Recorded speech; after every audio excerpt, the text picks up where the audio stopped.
Assalamualaikum warahmatullahi wabarakatuh, Bu. Selamat Waalaikumsalam siang. warahmatullahi wabarakatuh. Siang. Maaf mengganggu waktunya ya, Bu. Ya. Boleh saya berbincang sebentar? Iya, mangga silakan.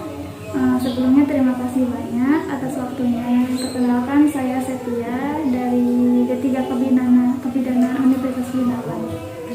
Maksud dan tujuan saya mewawancarai Ibu untuk menambah pengetahuan saya khususnya dan juga menambah fokus utama untuk memenuhi tugas saya gitu, Bu, di Komisi Kebidanan. Apa Ibu berkenan jadi narasumber saya? Iya. Boleh Ibu perkenalkan diri dulu? Nama saya Bidan Yayah Rokaya. Kebetulan praktek di Kampung Sengon, Desa Pangulah Baru. Baik, Bu, langsung saja agar tidak berlama-lama.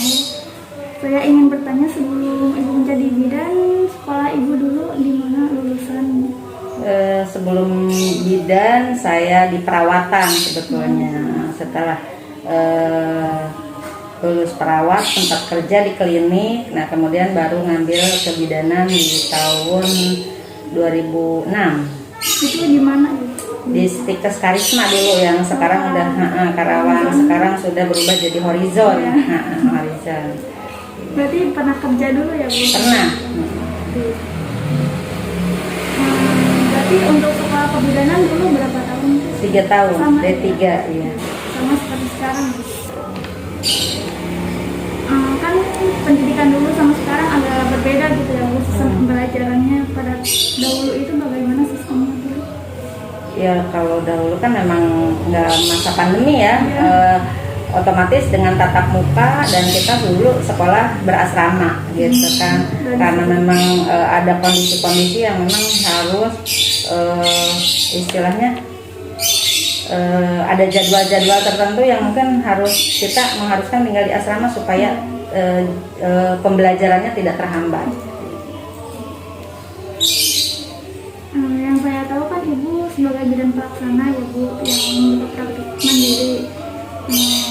Gimana sih awal mula bekerja sampai hingga memfokuskan untuk membuka praktik mandiri gitu, Bu?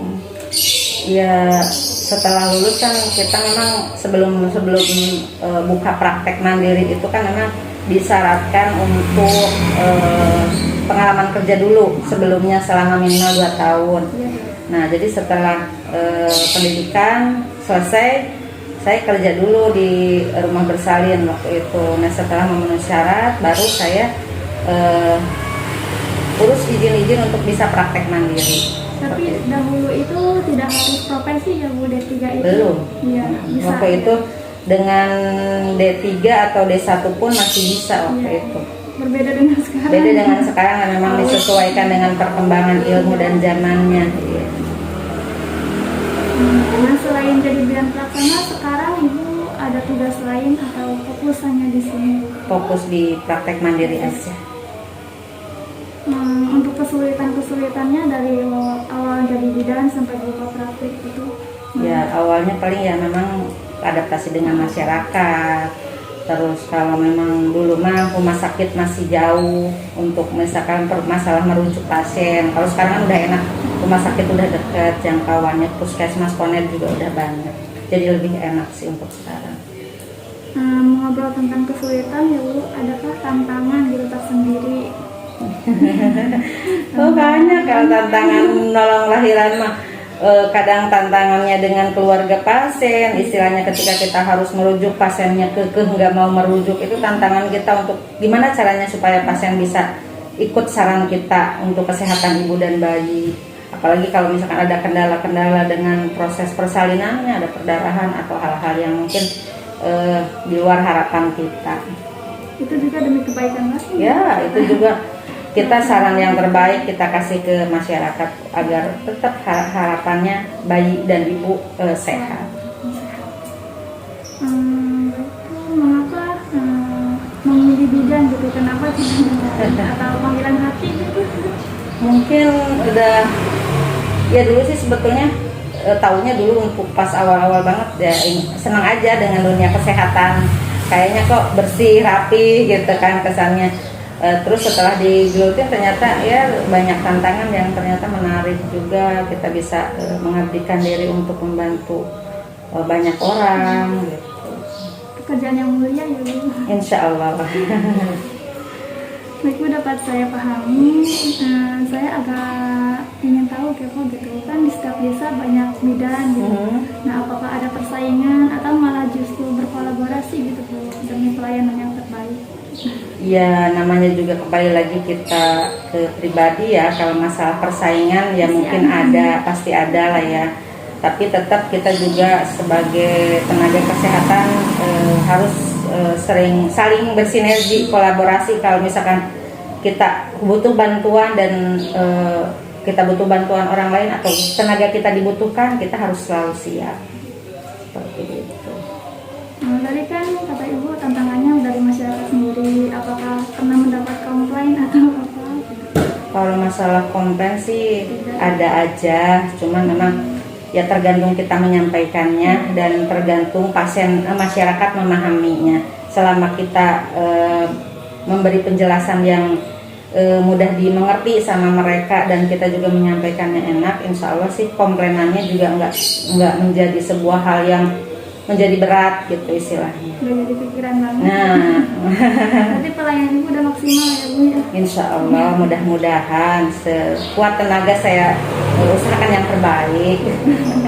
Lalu kedepannya harapan Ibu bagaimana?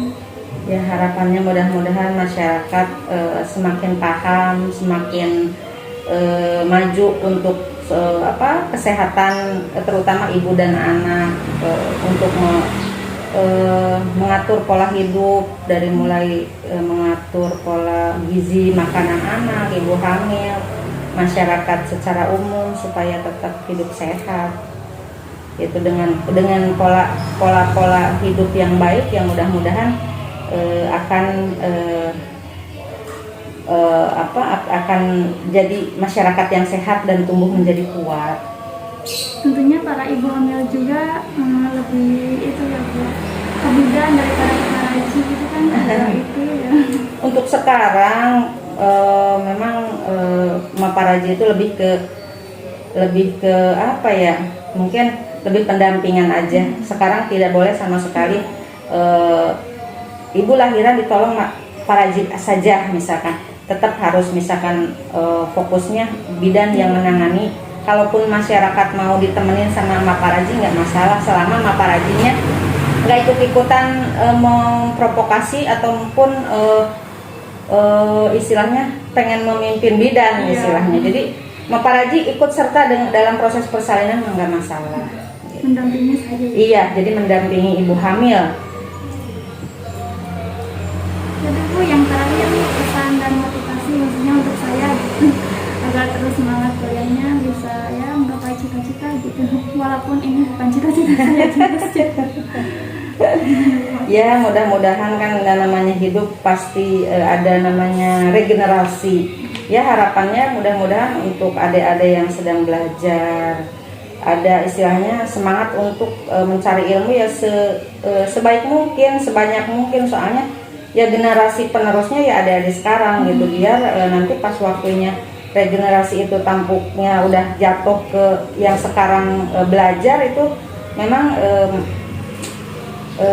amanah, bisa memegang kepercayaan dan amanah itu gitu. Jadi istilahnya kalau kita sudah terjun di bidang ini, meskipun misalkan awalnya tidak jadi suatu cita-cita, tapi ketika kita masuk harapannya ya harus baik-baik lah, sebaik mungkin, harus dilaksanakan sebaik mungkin, soalnya insya Allah ilmu itu nggak berat membawa dan pasti bermanfaat gitu aja sih. Karena nggak ada yang kebetulan Ya, itu Allah udah menakdirkan, udah ada jalannya. Meskipun kita nggak kepikiran, tapi ketika Allah udah jalankan, oh kamu itu harus jadi ini gitu, pasti akan Allah mudahkan ke jalan sana gitu. Jadi ketika kita udah ada di posisi ini, ya udah nikmatin aja dan cari ilmu sebaik mungkin agar kitanya juga melewatinya dengan ada manfaat, tidak sia-sia. Terbaik gitu. Itu. Ibu baik, akan saya ingat selalu. Terima kasih banyak atas motivasinya ya Bu. Saya senang sekali bisa bertemu dengan Ibu.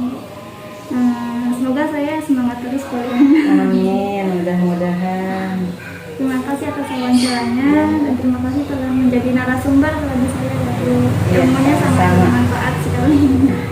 Maaf bila ada kesalahan kata ya Bu, karena ini wawancara yang pertama kali saya deg-degan. Maaf mengganggu pengerjaannya Bu. Gak apa-apa dia. Kalau begitu baik Bu, terima kasih banyak. Sampai jumpa di lain waktu lagi. Saya izin pamit ya Bu. Iya. Selamat siang. Iya. Assalamualaikum warahmatullahi wabarakatuh. Waalaikumsalam warahmatullahi